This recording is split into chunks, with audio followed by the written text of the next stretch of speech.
Romain Migus, bonjour, merci d'être avec nous en direct sur RT France. Alors, on vient de le voir, les autorités de Caracas ont gracié une centaine d'opposants et parmi eux, il y a des députés, des collaborateurs également de Juan Guaidó.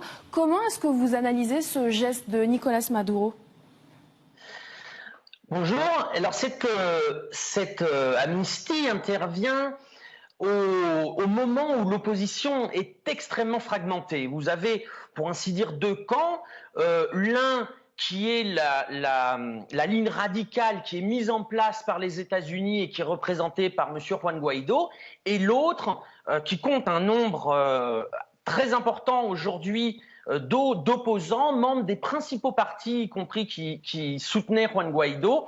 Donc, il s'écharpe, on va dire, sur le fait s'il faut participer ou non aux élections. Donc, M. Juan Guaidó ne veut pas, nous le savons, mais il y a un nombre très important d'opposants qui veulent participer aux élections législatives. Et puis, il s'écharpe aussi sur les sanctions, et notamment les dernières sanctions des États-Unis sur le diesel. Je rappelle qu'il y a 15 jours, les États-Unis ont arraisonné en haute mer 5 tankers pétroliers qui étaient chargés de diesel à destination du Venezuela et ont tout simplement volé la cargaison.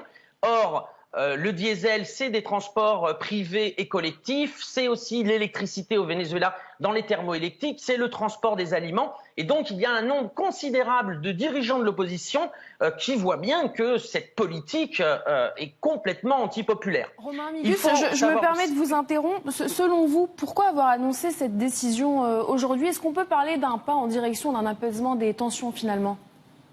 Oui, c'est pour ça que je me permettais de rappeler cette fragmentation de l'opposition, puisque en vue des élections parlementaires du 6 décembre, M. Maduro a donné des gages à l'opposition et aussi à la minorité de pays qui ne soutiennent pas l'option électorale comme sortie de crise.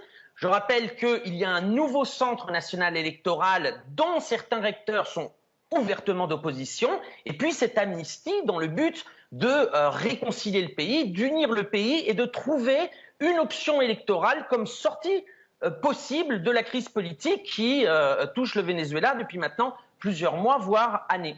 Justement, selon vous, est-ce qu'on peut s'attendre finalement à d'autres signes d'apaisement dans les prochains jours, les prochaines semaines ? Vers où on va, vers où on se dirige finalement ? Bien, écoutez, c'est vraiment une tentative pour remettre l'opposition sur le chemin constitutionnel et démocratique. Je pense qu'il ne faut pas mettre de côté aussi qu'accepter l'amnistie présidentielle, c'est aussi reconnaître le président Nicolás Maduro comme légitime.